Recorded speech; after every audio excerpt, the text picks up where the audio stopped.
Hello, everybody, and welcome to this Kuehne+Nagel Global Supply Chain Insights series. My name is Eric Williams.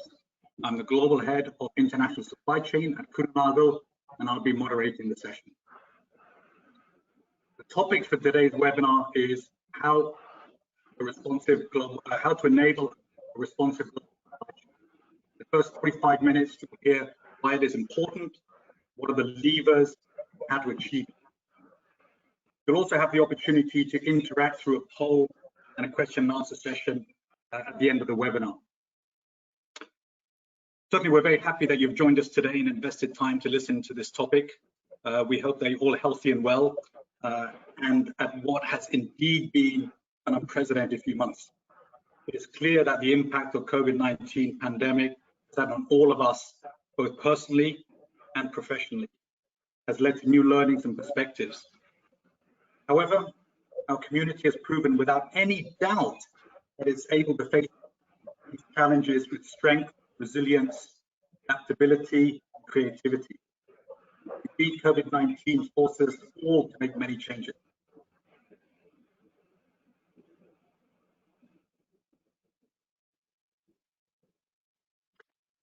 So, as mentioned, I'll be moderating today's webinar.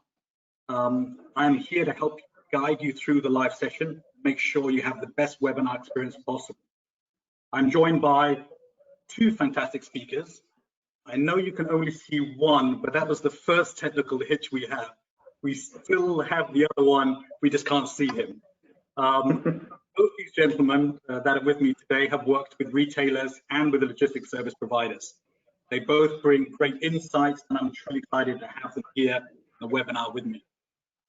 Firstly, to my left, I'll introduce you to Tim Standen. I'm sure he would have been here if he had remembered how to iron a shirt. I think that's probably the reason why his camera has broken. I've worked with Tim before some years ago, and he currently heads up international supply chain in UK. And he's what you might call obsessive about supply chain management. Welcome, Tim. Hello there. I'm not obsessive about ironing, apparently, though. Clearly so.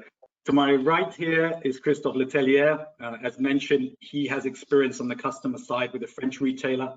He currently heads up our business development for international supply chain in Asia Pacific, based in Hong Kong.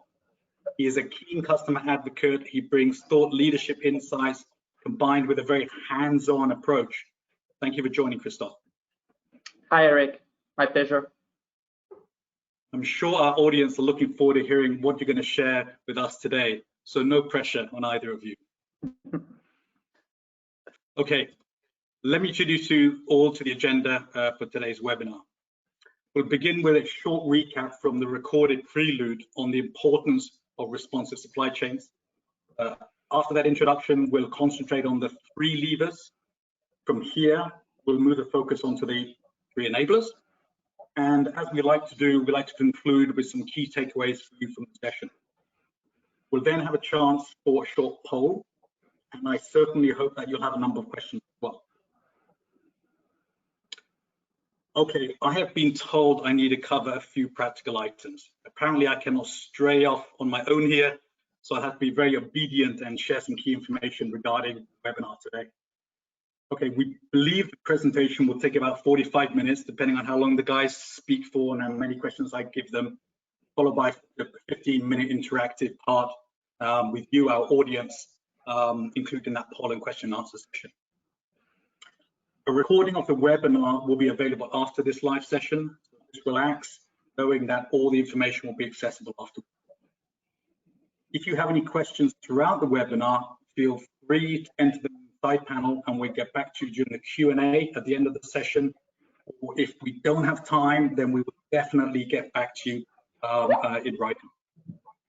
This session is organized for you, and that's why it's important to make it interactive as possible in that last section. So please share your ideas, comments, and questions. Okay, technical introduction. So I need to cover this as well for you. So before we begin, there are a few technical tips that I need to share with you so you can enjoy the most optimal webinar experience. Please click click the box icon shown in the left-hand side of the screen to enlarge or the view to full mode. The side panel shown in the middle is the best way for you to ask questions and to take part in polls. You can open and control the control panel shown on the right-hand side of the screen. I'm not sure that it's moving here. On the screen. Okay, yes, there we go. Sorry, it took me a little while just to get that one through. So on the side panel shown in the middle of the screen, the best way for you to ask questions and take part in the polls. You can open and close the control panel shown here on the right-hand side of the screen. The panel contains settings like audio, questions, and other information. Some of you probably really familiar with GoToWebinar, so that was all completely for you. Okay, moving on to the next slide, standard slide leader show. So let's move on to the next one. Now that we've concluded on the practical items, let's get cracking onto the topic of responsiveness in supply chains. So moving on to the next slide, I will now just take you through a very short recap of the recorded prelude that we had. But for those who did not have a chance to see the recorded prelude that we shared last month, let me take a couple of minutes to bring everyone up to speed. We have all had a ringside seat, watch how the COVID crisis unfolded around the world and the impact it's had on supply chains. There's an idea and feeling that everything has changed, that there's a new norm. So I asked Tim that question and his view on it, and it was interesting. He answered, in many ways, COVID-19 cannot be described as the new normal. What it can be described as recognition of the different activities that can be used to decelerate and to accelerate the supply chain. Nothing is brand new, it was already there. He said that it is the strength and the ability to be able to deploy the options fast for our customer. It's the realization of the power of the levers in the supply chain. Quite a thought-provoking response, I thought. Are you sure I said that? Because that sounds very visionary, Eric. I wrote it down when I listened to you saying it. It was good, Tim. So very wise. Should be you, Tim. I'm sure. I recognize. Oh, touched. Okay, looking at the top left-hand side here, the impact of the global pandemic has impacted. I know it's quite small for you guys, but you can believe me, and you can see that there. The slide shows the industry verticals. We have seen stopping or decelerating supply chains for the likes of automotive, aerospace, but other industry supply chains where there's been involved the acceleration of supply chains. Tim even highlighted beer, wine, and spirits in UK also having an accelerated supply chain there at that time. But clearly, a number of customers with e-commerce platforms have fared differently to some of the bricks and mortar ones as well. So a lot of variation we've seen within the industries and within customers we've seen it over these last months. In the second slide that you see here in the top right-hand side, Christoph took us through a UK customer case study. I think to keep Tim happy on that one. China was hit by COVID-19 before Chinese New Year, as you all recall. There were lockdowns in cities, factories stopped working. As is normal at Chinese New Year, production stopped. However, due to the lockdown, factory closure was extended by more than 4 weeks. Is that correct, Christoph, right? Yeah, correct. And when factories did eventually reopen, then the workers couldn't travel. So clearly a difficult situation, not only for the factories, but also for their customers, many of you on the line today. So what happened to this particular customer that we had in the case study was that there was an order backlog. So the question post-Chinese New Year was how to accelerate the supply chain. For this customer, we have an order management solution in place, Christoph explained, which provides the item level visibility amongst other things. So 2 actions were done. Number 1, which orders to prioritize, and number 2, how to accelerate the transport. The team succeeded and managed to have the stock on hand in UK. But then the lockdown hit UK. Stores closed, the DC network became congested. Upstream, there was 4 to 5 weeks of inventory in transit, UK. The DC network would simply not be able to manage that. So we're talking crisis situation. Also, there was 3 months of inventory in production. So now it's all about decelerating the supply chain and identifying all the levers, prioritizing the options. Once again, the team succeeded to avoid congestion and maximize lower storage options. But now it's changed again. It's back to accelerating the supply chain as the lockdown is being lifted, which was also anticipated by the team as well. The third slide here, and I just very briefly to talk about it because we're going to spend some time on this one in the session today, shows some of the decelerating levers, many of which we use for the UK customer. It's all about extending the lead times from 90 to 100 to about 150 days. But it's not a no-cost solution, but there are certain lower-cost solutions that we could find for customers. And finally, in the fourth slide down here, it shows the accelerating lever. Demand stopped, the supply was still there. Now demand is coming back. Many customers are now looking at how to move the stock and accelerate the supply chains. This is all about helping customers maximize sales, margin, and cash flow, even if the landed cost of the product is increased. Okay, so now that we have everyone on the same foundation, got some of the core things out there. I obviously didn't do it as eloquently as Christoph and Tim, but hopefully you have that foundation for the discussion, so we can move on to the next section. So Christoph, take us all the way back to the beginning of the year. COVID-19 was hitting us, or hitting you, particularly in Asia, China. It also started having impact on our customers and their origin operation. I'm not sure at that point we had the foresight to think how truly encompassing and global it was going to be. I mean, we had our thoughts around it, but we were already discussing amongst ourselves and some customers about options if this is going to hit. The options for responsiveness, for agility, for flexibility, for inventory, for transit times, for storage, all topics we discussed. Christoph and Tim as well. You remember some of those two conversations that we were having. I'm sure as many on the line today also had similar discussions. What's really interesting is how these conversations have progressed, changed, and how quickly we've gone up from speeding up, slowing down, right back to speeding up, probably slowing down again. And this has really been one of the key reasons why we have set up this Insight series and this webinar today. Christoph, I know you're super passionate about this. So why it's so important to have a responsive supply chain? Well, Eric, you know, when we perform order management, we drive customer international supply chain based on their purchase order information. And we treat that purchase order as a contract between the customer and their vendors. Contract by definition is not intended to be changed. And our goal is to drive customer international supply chain to fulfill that contract and put the order on time in full. In that context, any changes in market demand are considered as a disruption and should be avoided. That's why there is a heavy focus on forecast planning. Responsive supply chain, on the other hand, treats the purchase order as a demand. And demand, by definition, is intended to change. Instead of driving the customer supply chain to fulfill a contract, we drive the customer international supply chain to meet the change in demand. Therefore, we focus much more now on response planning to be ready to accommodate the market change. This is a true paradigm shift.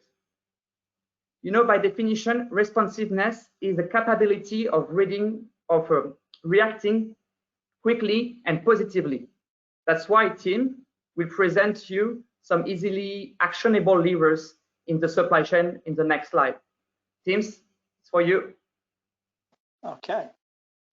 So we can move on to the next slide because that kind of gives an indication. You know, I'm really lucky. I work with loads and loads of fantastic customers, and you know, they all have very, very different supply chains. But you know, we wanted to just lay out kind of what normally happens in our customers' businesses. So you know, apologies if this is very kind of static, but it does kind of give a real indication.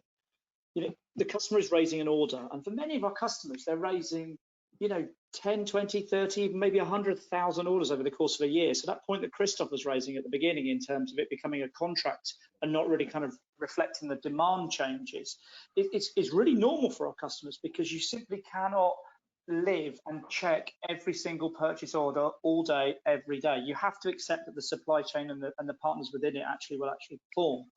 So, you know, that production piece is generally considered to be a given. The booking window for the product, the ship window, the international movement, how we get it into the business. You know, when a lot of our merchandisers and commercial colleagues that we work with raise orders, they expect that product will actually move through the supply chain. So, you know, that supply chain that I've given an example there is probably about 86 days long. At no point in that, really, for a lot of our customers, do they really use those decoupling points to actually make decisions, or certainly they weren't. So, you know, that was the order right? Did we make a decision at the book stage? Did we make a decision when it was shipped, or just before it shipped? Did we make a decision when it was landed? And what we found over the course of the whole COVID situation is that those decoupling points where you can make those decisions has become absolutely crucial. And you know, Christoph and I did a huge amount of work over the course of the initial COVID period to actually look at the types of solutions that we needed. And as Eric alluded to earlier, we're very, very focused on decelerating the supply chain. So, you know, if we can look at some of those core responsive solutions that came up, and this is just a selection. Anyone that on this call that is a customer will know that there's an entire orchestra of different options that you can deploy, and we've just picked out a few of them. We saw initially that a lot of our customers were working on the factory side of it. How could they get the factories to actually hold stock or delay purchase orders? That was the first thing, and that's one of the most obvious things to do in these types of situations. And then, of course, you know, with a lot of the warehouses closing, there was a lot of push in terms of, can we hold the stock at origin? Can we use the CFS networks? Can we use origin ports? And then, you know, we've got into transit times, and how do we use longer transits to actually delay stock, which is interesting because, you know, a lot of the tenders that we get through in this industry really kind of push at fastest vessel. Delay in transit was really around using transshipment ports to actually take the containers off, hold them. Port storage, you know, everyone knows the classic demurrage and detention, but really, how do you take it outside of that network and really hold containers? Destination storage, I'm going to come into in a bit more detail.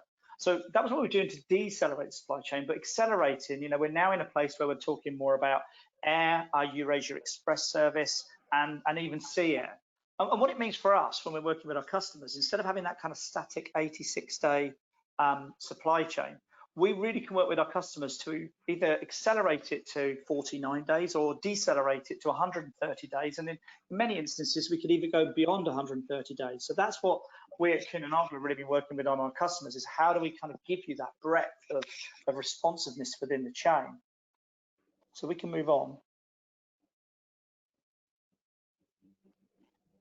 It's been a fascinating journey for us. I think that, you know, there's been many what we would describe as delay levers. So how do we actually put more time into the supply chain? So we're not physically really stopping the product, but we're really slowing it down a lot. So there are a couple of options on here, and you can see on the left-hand side, you know, the little clicking hand is supposed to show ease, and then we've got time.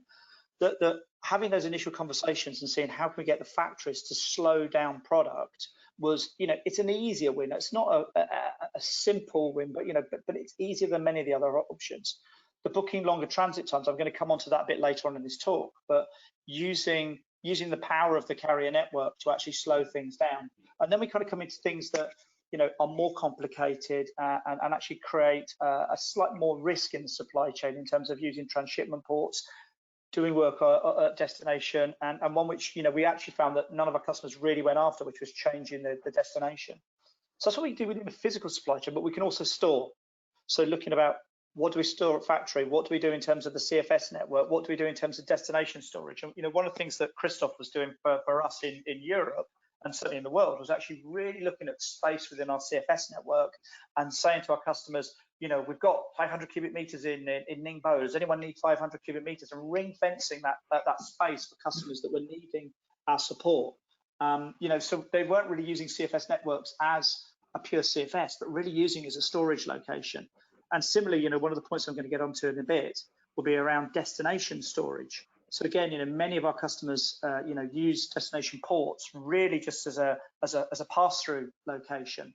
But now what we've been finding in the UK is that there was a lot of activity in terms of using that destination port to actually do value-added services that helped our customers to alleviate pressure on their own networks. So they're the easier options that we found, and certainly some of the cheaper ones, because what we were trying to do was kind of help our customers to steer clear of, demurrage charges. We all know are quite punitive, and really kind of, start to reduce down some of those costs that are there and cannot be avoided if you cannot move through your supply chain.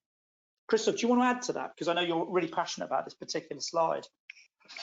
Yeah, I think it was very important to look at what are the levers that easily can be actionable, right? This is what really our priority, because in a responsive environment, you need a quick action and positive action as well, right? So that's where we were focusing at first, but you can see on the little gray square. Yeah, great. Should we move on? One of the really interesting things for us was, we're really lucky at Kuehne+Nagel. We have an application called Sea Explorer, which is available to our customers. And it's a very, very simple tool that you can access and actually go in and look at the port pairs that you operate and look at the breadth of transit times that are available to us. And for many customers, this is a great way of looking about how do you actually slow down the supply chain, particularly for product that is in transit. So, we were really working with our customers to look at the options that we had and see how we can, take that time out. And for some customers, it could be up to 12 days, which is probably adding 30–40% onto some supply chain lead times, which is an incredible amount of additional capacity, which, if you consider it would have landed in places like the UK or France or wherever, and then start to incur detention and demurrage charges, it's got real power to it. And again, I know, Christoph, you've dived into this in a bit more detail, so maybe you want to do a quick walkthrough demo. Yeah, so we did a demo. Remember when you asked us to delay a shipment between Singapore and Southampton in the UK? But thanks to Sea Explorer, just in one click, we can check all the transit time options. So here you can see we have an option 22 days, 29 days, 34 days. Also, we can check the reliability. Here you can see the reliability is C, not so good, because it's announced by the carrier 31 days, but in reality, the real transit time is 34 days. We have this information thanks to our big data analysis. You can also compare the CO2 emission between the different services. Here you can see the option 2 looks a bit greener than the other one. So maybe we want to look at more information. So just with one click, we can easily check the vessel schedule. So here we can check the schedule with vessel departure, 16th of July, and vessel arrival, 13th of August, and the carrier name. Also, if you want to see the next schedule, just in one click, we can see what are the available next schedule. But the great thing also about Sea Explorer is we can see the routing of the vessel. We can see real-time vessel geolocalization. So for this, we just need to look at the service and the port rotation. And here you can see all the vessel real time. So here we have a vessel arriving to Rotterdam. And what is amazing is Sea Explorer is calculating the predicted ETA. So we know when it's going to arrive. And this is a calculation, again, based on big data. So it's a very interesting tool, useful tool, and for responsive supply chain was very important for us. It's great, Christoph, to see the technology actually play using Sea Explorer. Very powerful. It shows very simple the different options, right, as well. Okay, but let's move on now. Let's move downstream in the supply chain. So back to you, Tim. What are the options at destination? Well, I think there are many options at destination, but we're going to pick out on this destination storage piece. We found with a lot of our customers that they couldn't get through their containers. Their warehouses were closed. They wanted to release those containers back to the carrier so that they could avoid a lot of the more punitive charges that are applicable when you hold containers for a long time. And one of the things that the team in the UK did, and I don't know, I'll pick out a guy called Nick Moulton in our organisation who did a fantastic job in this, was to identify options to devan those containers into Kuehne+Nagel controlled containers, so we could release that container back to the carriers and actually help our customers to massively reduce down the potential storage charges that they were having on those containers. The other thing that we were really doing was looking about not just how do we kind of devan one container and put it into a Kuehne+Nagel container, but how do we use it as an opportunity to optimize the stock holding within that container. So, you know, you devan one container and you get more than one container's worth of stock in it. So, you know, you've got that extra utilization and mix. And this is a really big win for us and a real support for a lot of our customers. You know, there was a lot of interest for this solution. And if I kind of go on to the next slide, you know, the other activity that we saw a lot of was an interest in deconsolidation services in the UK. I think everyone on this call is very familiar with, you know, CFS services at Origin and the whole networks that we have here. But we really kind of looked at how do we actually turn our destination storage operations into really providing that deconsolidation network for our customers. Again, we found a lot of our customers had their own warehouses closed. They had potential issues with stores. They had potential other customers that still wanted to take their product. So, you know, really we were taking these containers into a port-centric warehouse, we were devanning them, we were palletizing them, and then we were calling it off. So in actual fact, we were almost becoming an extension of the warehouse network of our customers and really providing that value to them. Yeah, interesting. So we have now discussed the deceleration levers. I remember you mentioned, Christoph, in the last session about your case study that focus also on acceleration as the markets open up from lockdown. Maybe you could just take us through those levers and give us a better understanding on how those work. Yes, actually, for responsive supply chain management, it requires to have ready in your levers toolbox multiple transit time options to accommodate the market change. If to accelerate the customer international supply chain view, the only alternative to sea freight is air freight, you can see you have quite a significant gap in price and in transit time. That's why it's necessary to have a ready alternative solution such as sea air and rail to Europe. This is what we have in a green box here. Tim, could you please explain why you use the Eurasia Express option to accelerate the customer supply chain? Yeah, you know, sure. I think that, you know, what we found with a lot of our customers was that quite understandably, they really looked to slow down the supply chain. You know, all indications at the beginning of COVID were, you know, we were going to be in for a long haul in terms of attritional closure of networks and businesses. And, you know, certainly in the UK, that was how it was for the first 6-8 weeks. And then our government started opening activities up and opening ideas up. And, you know, for any customer, what you want to do is you want to make sales and you want to drive margin and you want to drive customer experience. And so for a number of our customers, what they've said is like, how can I get this product back into the network? I need to do it. Sea freight is going to be too long.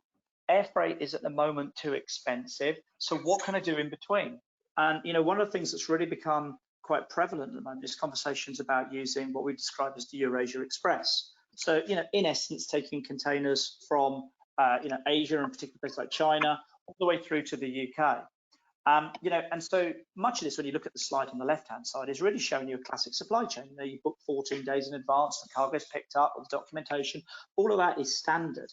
Where it then kind of challenges itself and becomes different, obviously, is it goes on a train rather than a ship.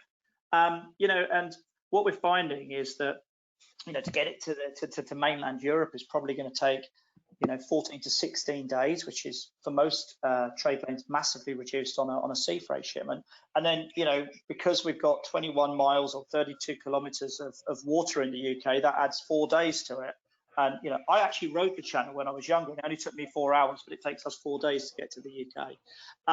But we get it over to the customers in 20 days, which is still massively shorter than what you would see on a Far East sea freight shipment.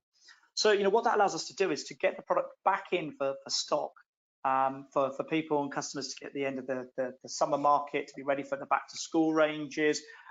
So, you know, we can do it in a manner that actually half the time of the sea freight shipment, 75% reduction on pure air freight. And, you know, at the end of the day, it is more environmentally friendly, particularly against the air freight product. So it's a real kind of driver for us at the moment, is about how do we offer accelerating solutions within the supply chain to our customers. Yeah, thanks, Tim, for that. I think that's good, and I think it also is a good closure out on that. I mean, we've discussed now reasons why, what Christoph kicked off on, of having an important, why is it important to have a responsive global supply chain. The section we just went through, everyone, was on what they are and how they impact the physical supply chain. But let's change gear now to the how. So this is back to you, Christoph. What are the building blocks, and how do we achieve building that responsive supply chain? Yeah, so as we mentioned in the introduction, responsiveness is the capability of reacting quickly and positively. So to achieve this, you need the combination of 3 enablers. Partnership with the customer is one, technology is the second one, and people with boots on the ground. If you miss one of these enablers, you won't be able to run a true responsive supply chain management. For example, if you miss technology, the process will be too manual to enable any responsive supply chain management. Same if you miss people with boots on the ground.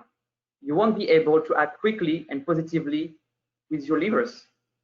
And of course, you need a partnership between customer and the logistic provider to exchange information. So let's talk a bit more about the partnership and why it is so crucial. Without a partnership environment, you lack of trust, you lack of transparency, and you lack of sharing. So in this condition, you won't give the necessary autonomy to your logistics service provider, which is required. If you like to have a quick and responsive response in the change in the market, you need to be in a partnership approach.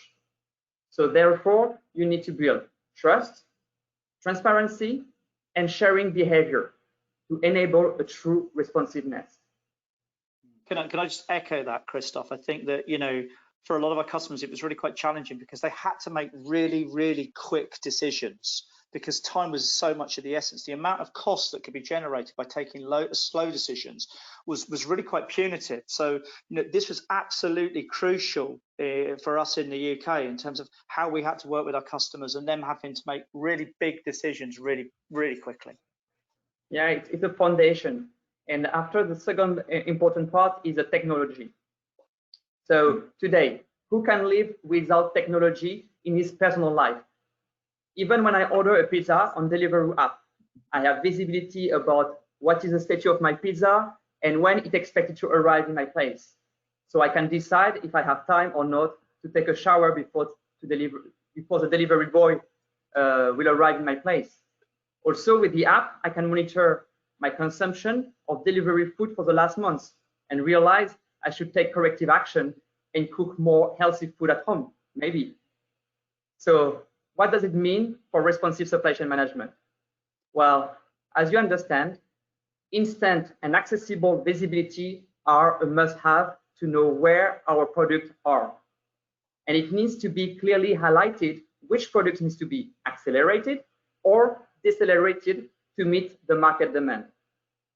Plus, technology needs to give you all the levers option to do so and evaluate what will be the forecast impact, such as Sea Explorer does. This is how you can take proper responsive decision. However, technology does not replace people, especially not people with boots on the ground. Technology does not move cargo. People do, at least until we have robots taking over humans, but I think we have a bit of time before it happens, right? So people with boots on the ground will take quick and positive responsive action according to your responsive decision, as we saw on a previous slide. And this communication will be enabled thanks to the technology. So the technology here is the single version of the truth between the decision maker and the one taking action, the one with the boots on the ground. technologies are connecting people. And just on this point, I think, if I look at what was going on as we really started to build the COVID plans, in our business area, the amount of business experts that were engaged to the discussion were looking for better transshipment options, were looking for port-centric options, were working with you guys in Asia. There are times when the service industry is really criticized, for wanting to just move containers. But, I was just so excited in those kind of days to see the galvanization of the teams and how we all came together to really build things that were so customer centric. The hours that were put in across the people. I know people that worked all weekends and nights and everything, because we really understood that your businesses relied on it and maybe even survived based on some of the stuff that was going on, and we felt an accountability towards giving you that service. Yeah, and today so many people are focusing on implementing the new technology, thinking that technology will solve problem, right? No, technology is an enabler, is a facilitator, is here to help you, right? Not doing something for you. So you cannot replace people on the ground. During this COVID-19 situation, we have Kuehne+Nagel people in Bangladesh informing us almost in real time about the situation, which factory is going to reopen or which factory is closed. Same it was in China during the Chinese New Year. So this is our eyes and ears locally, at origin, of course, but also at destination. So you cannot replace people. So if you want a responsive supply chain management, ignoring people, it's a big mistake. Of course, you need the technology, but technology plus people. Yeah. I've got some colleagues, some friends of mine that work in real digital spaces, and they focus on forecasting, and they're working for some major US organizations, and those organizations turned off the forecasting because they said it can't forecast what we're going through at the moment. We need people with real skills, and so that's what we did. I think we managed to blend that infrastructure, those digital tools, and our people towards giving something that hopefully a lot of customers that are on this call found supportive. And I think that was the other part of it, right, where we saw a lot of purchase orders being, number of them being cancelled, but we saw a phenomenal amount of being modified, trying to mitigate some of the physical supply chain as well. So a lot of different levers being used, not just the physical levers. But guys, we're starting to come to the end of the session. I'm just very wary of the time. And before we head to the poll and the Q&A session, I want to give some time for everybody. So if you do have some questions, this is a good time to start typing them in. I'm interested to hear you two guys, your thoughts around some of the takeaways from this second session in the series on responsive global supply chains. So Tim, let's kick off with you. My key takeaway is that in this whole situation, people had to make agile decisions.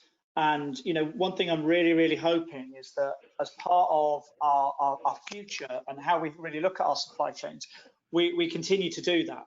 Because I do think that one of the things that we offer our customers is some really great data which allows them to have the time to make decisions and change that supply chain. And I believe that whilst over COVID it was driving substantial risk and cost mitigation, I do believe that moving forward it can drive service, customer experience, and particularly sales and margin benefits for our customers. So let's stay agile. Okay, thanks. And Christophe? Yeah, so for me, I talk a lot about technology and people, but we have that at Kuehne+Nagel. We've been investing for the last few years on new technology.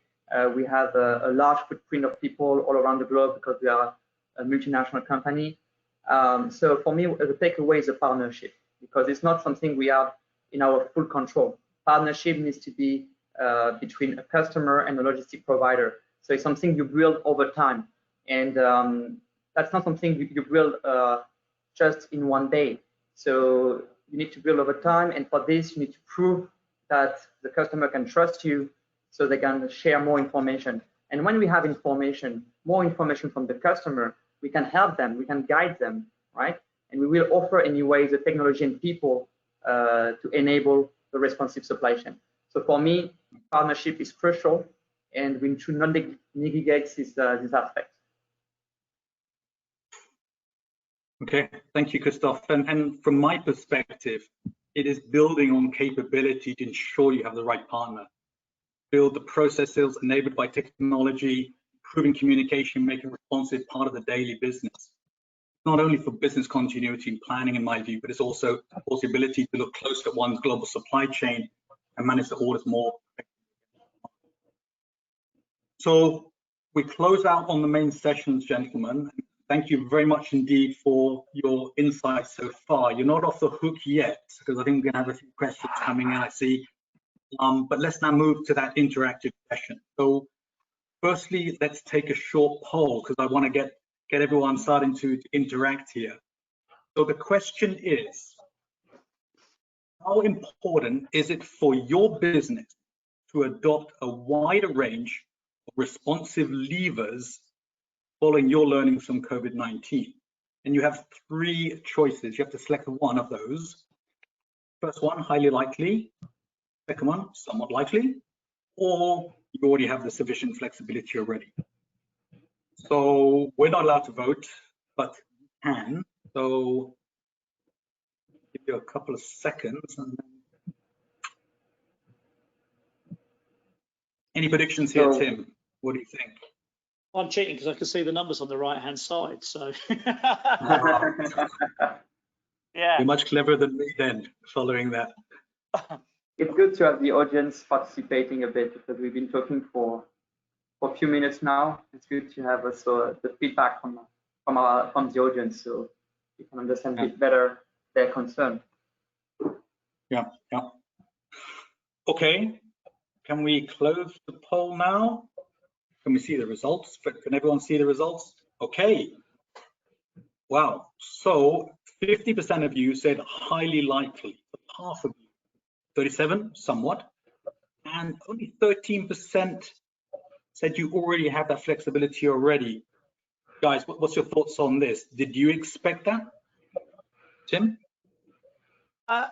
actually, I think that's pretty much in line with what I would have expected. I do feel like, you know, we've had the pleasure of working with some companies where, you know, the COVID situation hasn't really provided too much disruption to them. They've really been able to focus. They've had great controls in place. And so, you know, some of the customers we work with have said, thank you for your support, and we really appreciate you coming forward. But, you know, we're in a good place.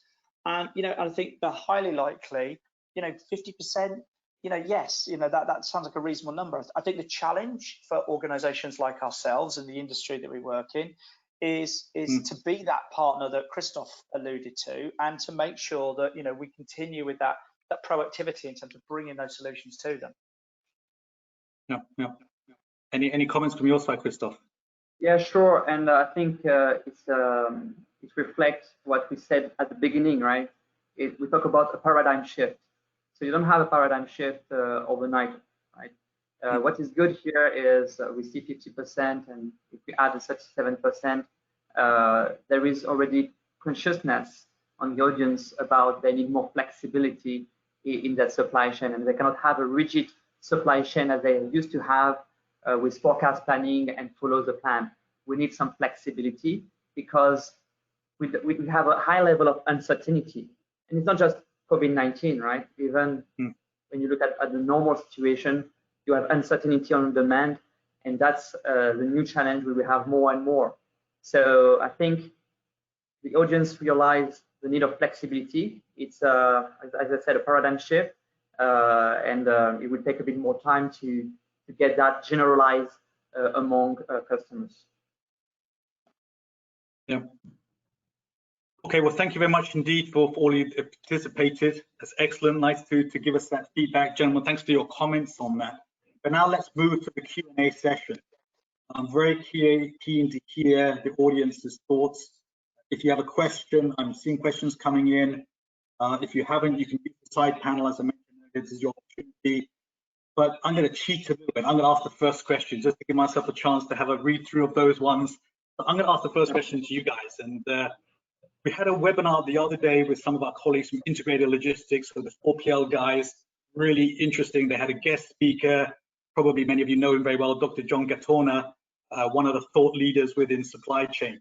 And he remarked that customers need fully flexible supply chains, a new concept of fully flexible, he called it, which is more than just utilizing the full supply chain pathways, which have different operating characteristics, as he put it, which is collaborated lean, project agile.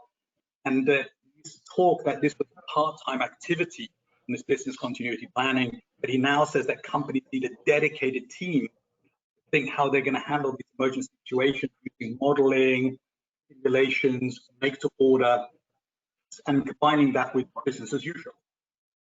Tim, what are your thoughts? Because I know you're a big modeling simulation guy. What are your thoughts on this one? Yeah, I think we should say supply chain modeling. I don't think modeling is my forte. But hey, again, I think, we work with a lot of customers where the supply chain managers really are doing effective supply chain management. They're getting ahead of the purchase orders. They're thinking about the future. They're looking at disruption in their supply chain. I think our role is to support them to get even more out of that kind of way of working. Anyone who's worked in a supply chain management role in a major organization, will know that your role is to get ahead of the day job. The operations, the commercial side needs to take place. And so, I think for us, it's really about making sure that the options that these customers have available are well known and can be relied on for the future. So I'm with John. It's not a part-time activity; it is a full-time job. But I also know from the pleasure that I get with working with many of my customers that they're treating it as a full-time job. This is just something that's brought a whole new level of reality to them. Okay, thank you for that. I've had a chance to pick up a few questions already, so I can shoot those through. The first question is someone who I met last time in Hong Kong. I know, so there, William, great to have you on board. He's asking a question saying, how do you see purchase order management in the next years as an enabler for dynamic supply chain management? Well, who's going to fight over that one, Christoph? Because we're both passionate about. I know. Okay, Tim, you have your comments, and then Christoph can have his comments. You start, Tim. I will be very quick. I can tell you, William, already. I've been working on 2 tenders, and where the title of the tenders are Agile Supply Chain, and the other one is Dynamic Supply Chain. So I can tell you already, on the market, a customer realized that they need a provider to be able to offer that service. So PO management, of course. I mean, PO management, we look at PO item level. We look at your product. So we cannot work at the higher level. We need to be granular. So we need to know where is the product. We talk about product, and we talk about market demand. So here, the first step on the agile supply chain is about, okay, a little bit of change in demand, so 1 or 2 orders. So how we accommodate that. But I see that going to be more and more generalized. And this is going to become normal about, oh, my inventory is too high. You need to slow down. My inventory is too low. You need to speed up, right? And connecting this inventory level, the demand on the market, to your responsive supply chain. That's the future. Today, we do this with technology and people, and we continue to develop technology around this to give the capability to our Kuehne+Nagel people to take the right decision in the right time.